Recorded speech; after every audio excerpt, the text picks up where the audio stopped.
papa dihukum mati, setelah itu apa? Narkoba tidak pernah hilang, gitu. Narkoba tetap mudah didapatkan, gitu. Jadi menurutku menghukum mati seorang Freddy Budiman sih nggak ada gunanya.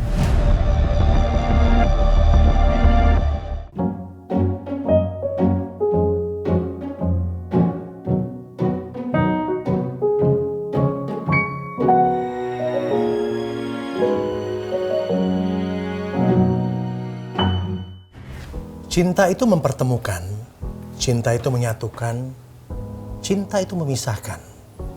Bahkan kadang cinta itu meninggalkan. Tapi satu hal yang pasti, cinta itu pasti menguatkan. Alvin in Love, cinta untuk semua. Fikri apa kabar? Alhamdulillah. Fikri baik. Budiman. Kaget banget. Kaget lagi. Tadi. Keasikan bikin kue kali ya. Jadi kaget. Betul. Gimana? Kuenya kapan Uncle dikasih coba? Tadi terus pengen bawain cuman kan dari Bandung. Bawain dong. Kebetulan aku lagi di Jakarta jadi belum sempet bawain. Bikin kue apa sih? Sebenarnya pastry berbagai banyak pastry sih jenisnya. Cuman andalan Tapi kita Jakarta kan? di Bandung. Oh, di Bandung. Di Bandung. Oh ya, kamu asal Bandung sih ya? Iya, Sekolah di Bandung. Di kan? Bandung gitu. Jadi ya pastry. Jadi aneka macam pastry. ada The iya. best-nya apa? Croissant sih kita. Croissant. Kenapa bikin ini? Karena memang almarhum papa pingin kamu bikin kue apa? Sebenarnya Suka ini kue apa gimana? kerja sama teman. I see. Awalnya sih itu. Emang tapi passionnya di bisnis memang gitu Uncle. Jadi ada kesempatan kayak pastry menarik nih di Bandung gitu. Ayolah kita bikin gitu. Berapa lama udah? Sebenarnya kalau perusahaan pastry sih udah 10 tahunan lebih. Oh, udah lama. Nah, aku joinnya di baru 2 tahun. Oh, belakangan ini Yes, ya? betul. Oke, nanti kita cobain. Boleh halus dong Uncle. Nah, Fik, Ya. kalau kita nyebut nama Fikri Budiman, orang pasti taunya ada hubungan dengan almarhum papa, Iya. Freddy Budiman, udah pastikan ya. Nah, dengan berbagai macam berita, kemudian cerita di baliknya, penyandang ataupun ada nama Budiman di belakangnya, beratnya. Aduh, kalau berat gimana sih tuh? pasti berat banget Iya, Uncle. iya. Beratnya tuh dengan memori yang ada. Nah, itu dia kan. Memori-memori yang udah mungkin terjalan dari aku kecil sampai akhirnya harus menjalani segala macam rintangan dan sekarang akhirnya aku muncul ke publik, beratnya itu nambah lagi tuh. Jadi kalau bicara berat sih pasti berat banget. Apa yang paling berat? Kalau untuk saat ini sebenarnya gimana caranya menjaga nama Budiman itu yang menjadi tetap baik gitu. Karena banyak yang untuk sekarang sih banyak banget yang memuji papa. Tapi kan aku takutnya ketika orang udah menganggap papa orang yang baik, tapi aku tidak bisa melakukan hal yang sama gitu. Atau tidak bisa membahagiakan orang lain, seperti itu sih. Apa yang mereka bilang tentang pujian yang mereka berikan pada almarhum papa? Kematiannya. Banyak yang justru sekarang ini hampir nggak pernah ada hate comment sih. Setiap aku ngeluarin statement apa, setiap aku di konten mana tuh nggak pernah ada sedikit banget. Karena kamu mulai sering muncul kan sekarang Iya, belakangan ini kan. Setiap ada konten pun rata-rata memuji papa semua. Mungkin dengan kematiannya, karena mempersiapkan kematiannya. Terus juga sebelum papa pergi kan papa sudah taubat sebenarnya, udah benar-benar yang taubat 100%. Jadi banyak yang menghargai mungkin perjalanan papa. Nah, pada saat vonis itu dibacakan gitu ya, itu kalau nggak salah itu kejadian 2016 kan. Betul. Nah, saat papa meninggal pada saat itu, kamu bagaimana? Yang pasti sih hancur banget. Mana di situ umur masih tergolong belum bisa dikatakan umur 16 dewasa. tahun, berapa ya? 16 tahun ya? Berarti masih 15 tahun. 15-16 tahun. Jadi belum bisa berpikir jernih juga, belum bisa berpikir positif yang mungkin berpikir dewasa. Nah, waktu kamu dengar itu, kamu dengar kan 4 hari sebelumnya, Iya, ada waktu betul. kan? Sudah waktu untuk diberikan untuk 4 hari. 4 hari. Apa yang ada dalam benak anak umur 15 tahun pada saat 4 hari sebelum eksekusi hukuman mati papa tercinta? Sebenarnya nggak bisa aku deskripsikan dalam bentuk kalimat karena rasa marah tuh ada, rasa sedih ada, terus rasa penyesalan juga ada. Jadi semua tuh jadi satu gitu, yang pokoknya hancur aja gitu. Jadi karena ngerasa semua rasa tuh dijadiin satu gitu. Rasa benci bahkan ada gitu. Jadi yang pasti sih aku hancur banget. Pada saat itu siapa tempat kamu bersandar? Nah, sulitnya tuh pada saat itu aku belum kan aku terpisah sama Iya. ibu kandung 17 tahun dong. 17 tahun. Kamu berpisah, kemudian Terus- setelah eksekusi baru akhirnya kamu ketemu kan gitu loh. Jadi ya sebenarnya bingung harus ke siapa pada akhirnya, dan akhirnya sendiri menenangin diri sendiri, terus lebih banyak mengurung diri, terus kayak karena nggak bisa ke teman karena teman nggak ada yang tahu, ke sahabat nggak ada yang tahu. Mau cerita sama tante atau sama nenek, semuanya merasakan hal yang sama sama yang aku rasain. Jadi ya udah sendiri gitu. Pada akhirnya ya akhirnya mungkin lebih banyak Waktu sendiri kamu ngapain gitu? Dialog apa yang kamu lakukan gitu loh pada sendiri? mempertanyakan ke Tuhan pernah Iya. gitu. Apa yang kamu tanyakan ke Tuhan? Lebih ke aku mikir pada saat itu, kenapa harus aku? Dari sekian banyak manusia yang ada di dunia ini, kenapa harus aku yang terpilih untuk menjalani proses ini gitu. Ya pada akhirnya ya semuanya aku ngerasa akhirnya semua ada hikmahnya gitu. Pas setelah udah bisa berpikir positif, walaupun di saat itu nggak bisa berpikir kayak gini gitu. Momen terbaik pada saat sama papa apa? Aku ngerasa momen terdekat aku tuh pas papa udah pindah dari Nusa Kambangan ke Jakarta. Iya. Papa akhirnya di lapas sekitaran Jakarta tuh aku yang tiap hari tuh nemenin papa, nganterin papa makanan buat papa, Apa yang dia suka? tempe orek, terus sambal Siapa yang masak? kecap. Bawa? Siapa yang bawa? Keluarga, Iya. ada keluarga, jadi keluarga. Terus kadang papa juga request untuk beliin makanan apa gitu yang dulunya mungkin kesukaan dia gitu. Momen makan bareng sama papa sih kayaknya momen terbaik aku sih sama papa, karena di saat dulu dalam lapas tuh nggak ada banyak kegiatan yang bisa dilakuin selain ngobrol. Kita hanya makan bareng gitu. Ngobrol yang paling father and son pada saat ngobrol itu apa? Pas papa mau dieksekusi pasti.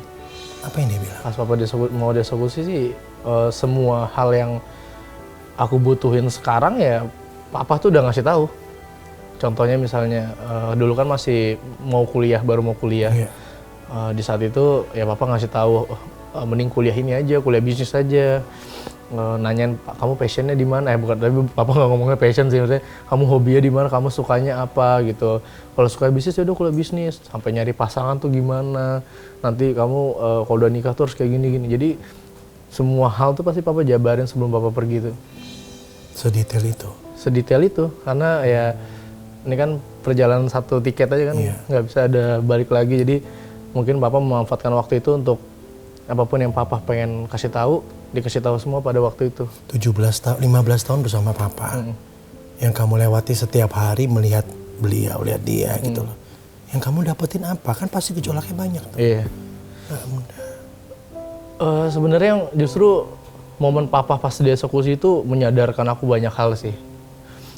Menyadarkan arti kehidupan sebenarnya. Menurut aku kayak mungkin mental aku terbentuk tuh ya pada saat itu.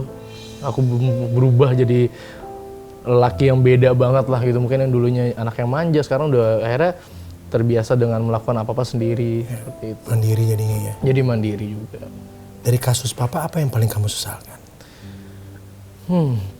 Banyak banget sih Uncle. Cuman yang paling aku sesalin ya alasan papa untuk terjerumus ke dalam narkoba tuh Sempat dia cerita nggak sama Sempat, kamu? sempat. Kamu sempat tanya kan? Pasti anak kan pasti penuh dengan anak kecil loh. Pengen tahu ini kan Iya, pasti iya. banyak pada saat itu. Sebenarnya aku nggak nanya alasan papa, sebenarnya malah papa yang mengingetin waktu itu hati-hati milih lingkungan, karena papa seperti ini tuh karena lingkungan papa dulu.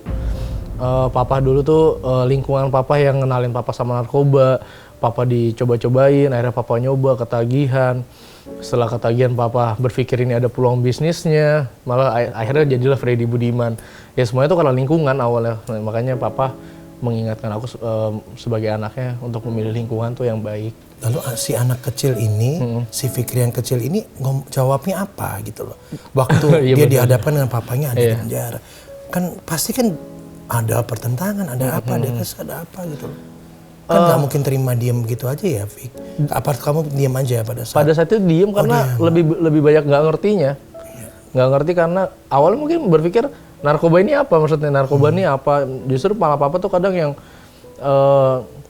secara nggak langsung tuh ngajarin gitu, ngasih tahu kamu tuh narkoba tuh efeknya begini-begini gitu. Jadi kebanyakan papa langsung ngasih tahu. Papa tuh ngebebasin semua kenakalan aku, kan. Kamu bebas ngapain aja, yang penting jangan narkoba. dia bilang ngomong Itu. Kamu mau serah lah kamu mau ngapainnya, tapi yang penting tuh jangan narkoba aja. Itu yang dia ingatkan selalu cuman itu satu. Makanya mungkin yang sekarang jadi pegangan aku ya hal itulah gitu. Iya.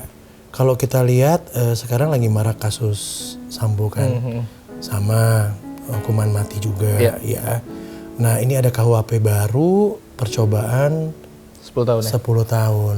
Nah, Uncle mau tanya, opini kamu tentang ini apa sih? Kalau boleh sharing sama viewers. You've been through kan, gitu loh.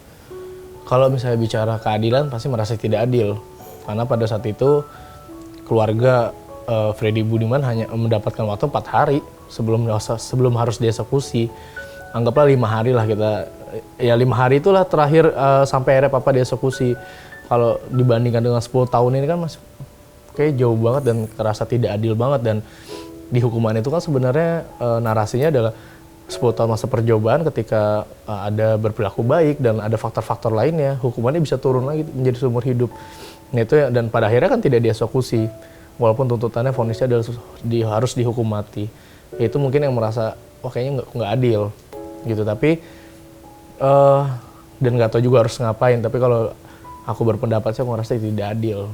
Ya ini kan opini ya. Opini, orang kan bebas boleh opini apapun. Iya betul. Apalagi kamu pernah berada di posisi anak. Betul. Ya, yang papanya berada di posisi itu. Iya betul. Gitu. Makanya aku ngerasa kayak ini nggak adil. Walaupun aku ngerasa apa yang dirasakan sama anaknya Sambo pasti lebih berat dari aku. Kenapa? Karena ya mungkin mereka anaknya merasa ini orang tuanya, kedua orang tuanya. Ya semoga apapun yang dikeluarkan sama pemerintah dan apapun kebijakan itu harus dipikirin matang-matang dan seadil-adilnya sesuai dengan Pancasila aja, maksud aku gitu. Udah memaafkan belum sih sampai sekarang, Fik? Memaafkan siapa nih? Diri sendiri ataupun siapa? Udah nerima belum? Udah legowo belum? Udah enak belum gitu? Udah banget. Udah, ya? Sekarang sih udah lebih apalagi aku kan baru muncul ini kan 2021. Dari umur 15 tahun sampai dengan sekarang. Oh, happy belated birthday dia ulang tahun kemarin. Baru banget ulang tahun. Ke 42 salah. Enggak, 24 ya. Iya, 24. Wah, 42 enak aja.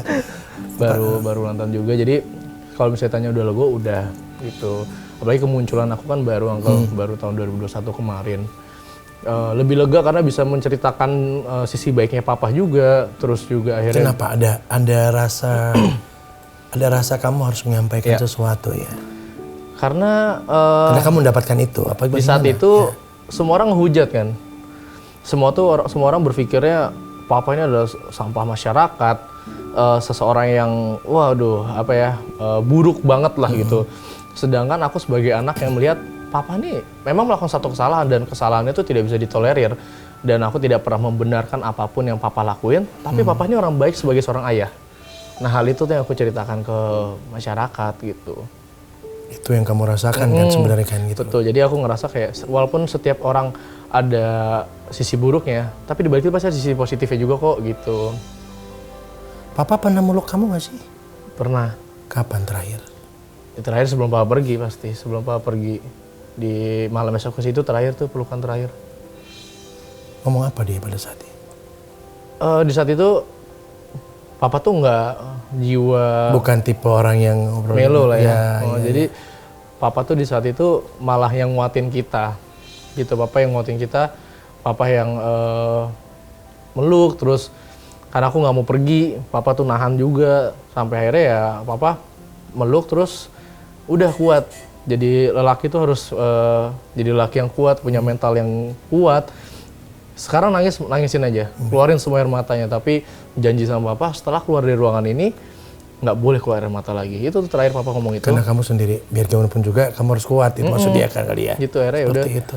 Aku ngikutin apa yang papa omongin, walaupun dengan rasa berat tuh akhirnya harus melangkah keluar kan. Kalau ke Surabaya kita paling sering ya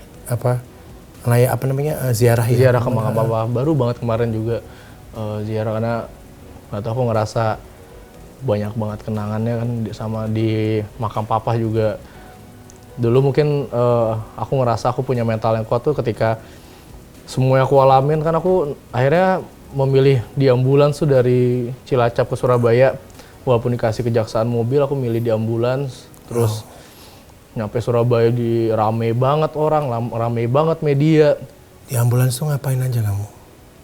Ya cuma bisa senderan di peti jenazah papa, terus cuma bisa ya udah nggak tahu, dia tuh udah di saat itu aku nggak bisa jelasin karena pemikiran udah aneh banget, kayak ini kayak hal-hal yang bingung banget karena nggak pernah ngerasain hal seperti itu gitu.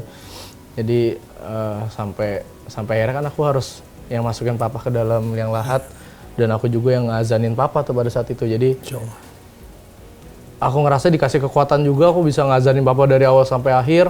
Ya aku ngerasa, wah ini aku dapat hikmahnya gitu. Ada bakti yang bisa dikasihkan orang gitu. tua ya. Iya. Sekaligus itu mungkin bikin kuat ya, Fik. Iya pasti. Iya kan? Ya mau gimana, anak umur 15 tahun, 16 tahun. Pada saat itu sih ngerasa berat banget sih sebenarnya. Dan nggak bisa ngeluh kan sebetulnya kan, mau siapa ngeluh. Dan masih menutupi juga. Iya pada saat Jadi itu semua orang nggak berani cerita, teman nggak ada yang tahu. Ya, jadi kebanyakan ya sendiri. Jadi nggak ada teman cerita sama sekali pada saat sama itu. sekali. Nggak ada, benar-benar ya. Mungkin teman cerita ya di dalam doa aja. Waktu mama kemudian datang, apa yang kalian komunikasikan bagaimana? Sebenarnya pertemuan sama mama ini, kalau aku sedikit meralat, itu adalah ketika sebelum papa pergi.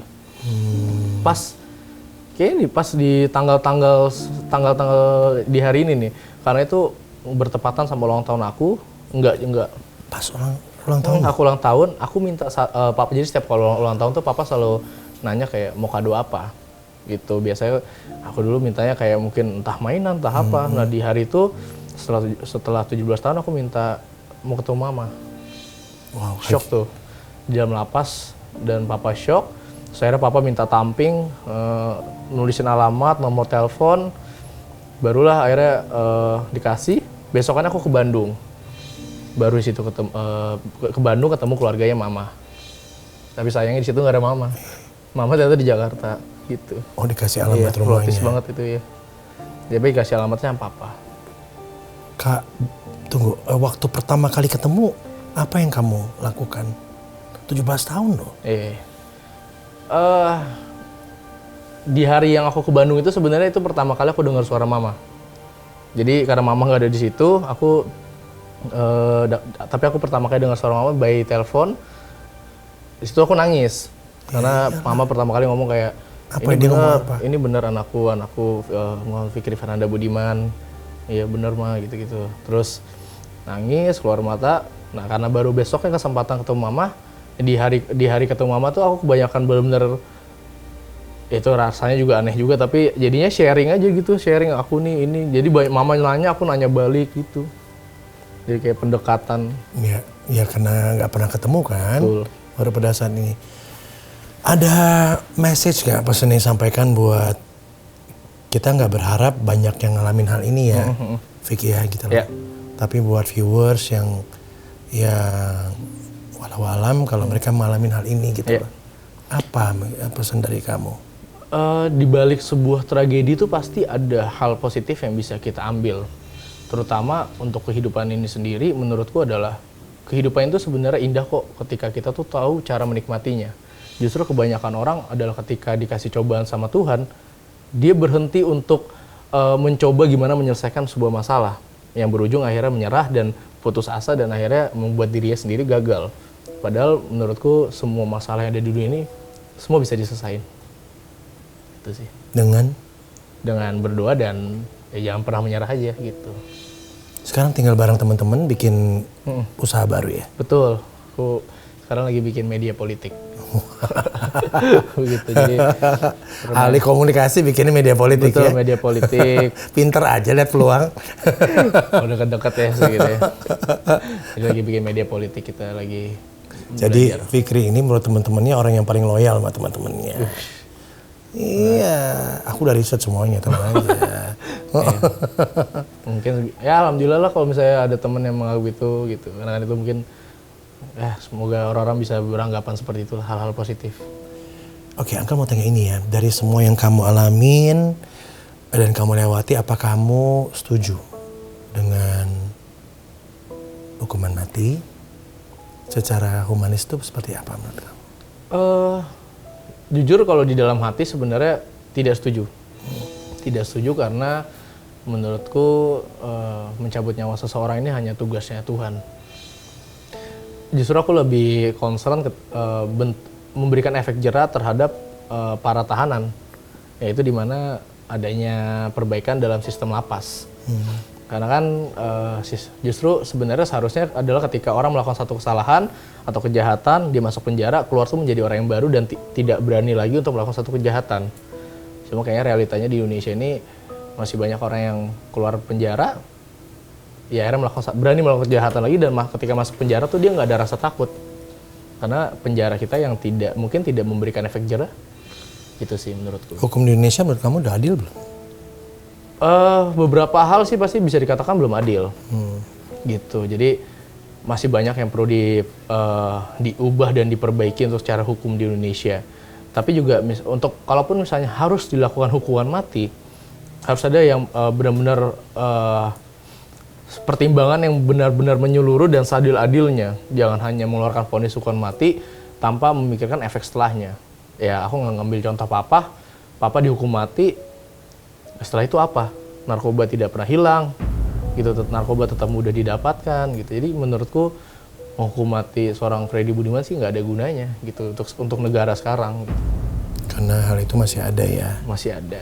Lalu kemunculan kamu yang baru sekarang ini yang cukup sering, ya. Ini sebetulnya apa? Kalau boleh sharing sama kita di sini, gitu. Selain ingin bercerita ya sebetulnya, ingin kasih tahu bahwa your dad, papa tuh ternyata ada sisi baiknya, sebagai fatherhoodnya ada gitu loh, kamunya gitu loh. Sebenarnya menurutku aku pengen mungkin banyak hal yang aku pengen dapatkan juga sebenarnya, mungkin untuk diriku sendiri. Ya kebetulan dengan kehadiran aku selalu yang dipertanyakan tentang papa, jadi aku menganggap karena nggak mungkin orang nggak bertanya itu. Yes, kan. aku merasakan itu sebuah privilege saja untuk aku bisa melangkah ke depan aja gitu. Udah punya pasangan katanya? Belum. Sempat bilang gampang sekali mendapatkan pasangan, kan saya bilang ya. belum. Tolong bagi-bagi ya gitu resepnya. Untuk saat ini sih belum, dan nggak gampang lah untuk sekarang, maksudnya. Tipenya kayak apa sih? Aku nggak muluk-muluk deh kayak Uncle, maksudnya yang penting baik, nerima kondisi keluarga, terus juga kondisi, you mean apa yang pernah jadi masalah kamu? Mungkin kan takutnya mungkin ada beberapa orang menjadikan itu sebuah problem kan. Pernah ada pengalaman gitu nggak? Alhamdulillah sih belum pernah. Sampai saat ini semua yang pernah aku lewatin sih semuanya aku jujur dan nggak ada masalah sih. Dia udah open dari awal ya, Iya, jadi enak kan orang melihatnya. Jadi tipenya yang nggak macam-macam ya. Iya, dan tidak pakai narkoba ya pasti ya. Kalau pakai narkoba sih lucu juga dia. Bangor juga nih. Ini kecilnya bangor kali ya. Yang paling bandelnya kamu apa sih? Yang pernah kamu lakukan dari kecil tuh apa? Yang paling bandel banget. Kita nggak bicara narkoba tadi ya, karena kan nggak boleh kan tadi udah dikasih. Benar. Berantem kali ya, mungkin berantem. Nah, gitu. Nabok orang, ngapain apa? Iya, paling maksudnya anak laki lah. Tapi ya itu mungkin berantem kecil aja gitu sama temen atau apa. Itu aja sih paling. Selebihnya sih kayak kenakalan masih pada umumnya, masih dalam batas wajar. Karena tinggalnya nggak sama single parent kan, ya kan gitu loh. Nah, dan frekuensi ketemu juga nggak gitu sering ya. Betul, malah aku lebih sering ketemu tante kan. Nah itu gitu. masuk akal gitu loh. Dan sebenarnya papa juga itu, papa tuh ngebolehin apapun yang udah bebas deh kamu mau ngapain aja, yang penting nggak narkoba. Jadi justru itu hal yang akhirnya membentengi, akhirnya menjadikan sebuah benteng. Oh tidak melakukan ini, tidak melakukan itu secara berlebihan gitu.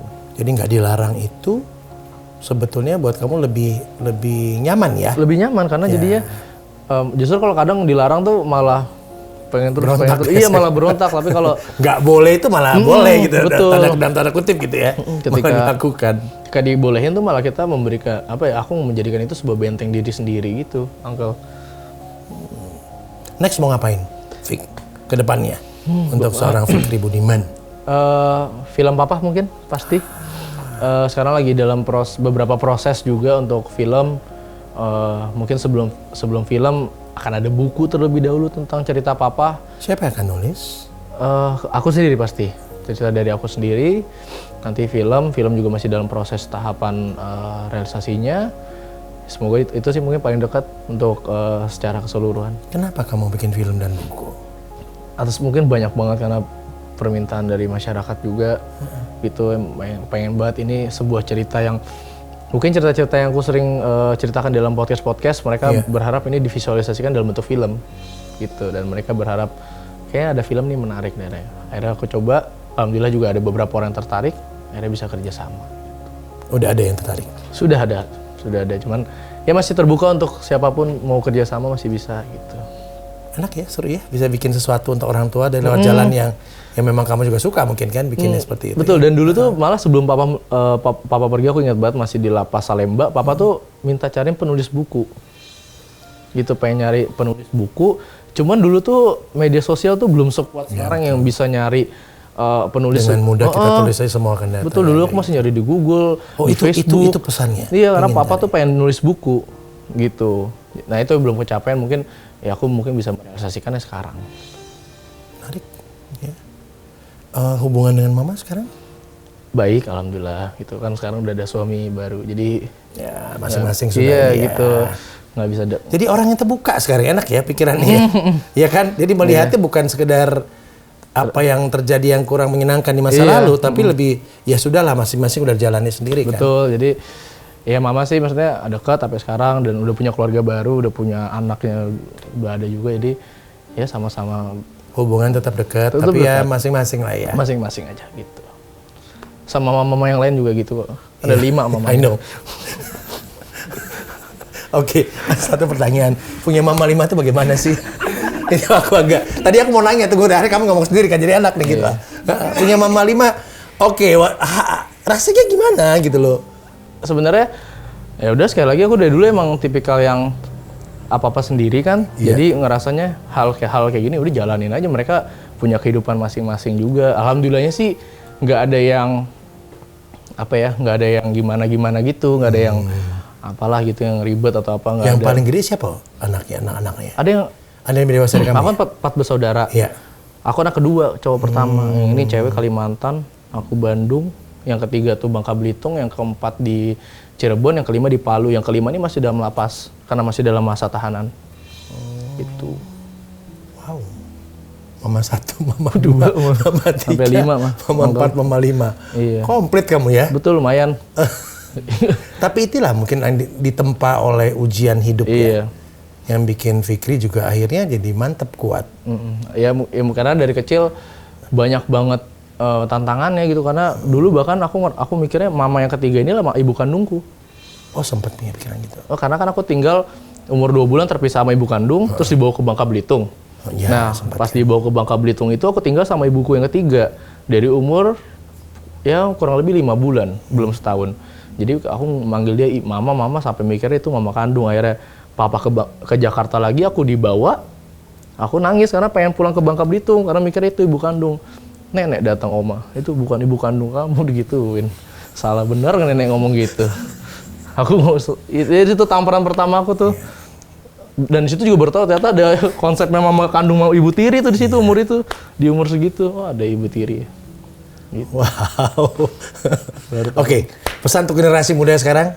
Banyak anak muda yang nonton kita nih. Mungkin jangan gampang nyerah.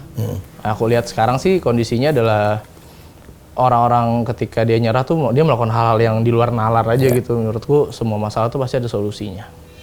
Semua masalah Ada solusinya. Walaupun itu seberat apapun itu masalah pasti ada solusinya.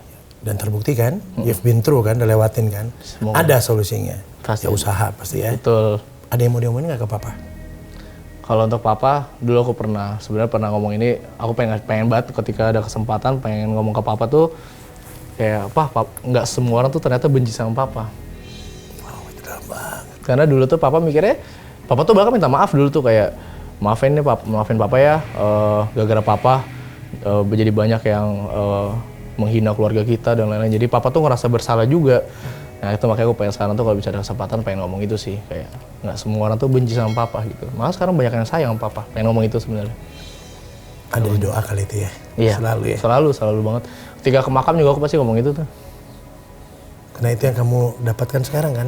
Betul banget itu. Sebuah hal yang ya semua terjadi berubah tuh mudah banget. Karena dulu aku ngerasa berat dan aku, bahkan dulu ngerasa kayak selamanya bakal jadi seperti ini keluarga. Ternyata ya Tuhan berkata lain, akhirnya sekarang bisa seperti ini gitu. Selalu ada yang baik lah ya. Selalu yang baik. Uncle mau kasih ini, it's a flower from heaven. Oh, you, Uncle. untuk papa mungkin atau dari papa buat kamu. Iya, mungkin Ya, bisa. thank you so much Uncle. ya. Siap. Yang kuat. Makasih banyak. Ya. Thank you. Thank you. Sampai jumpa.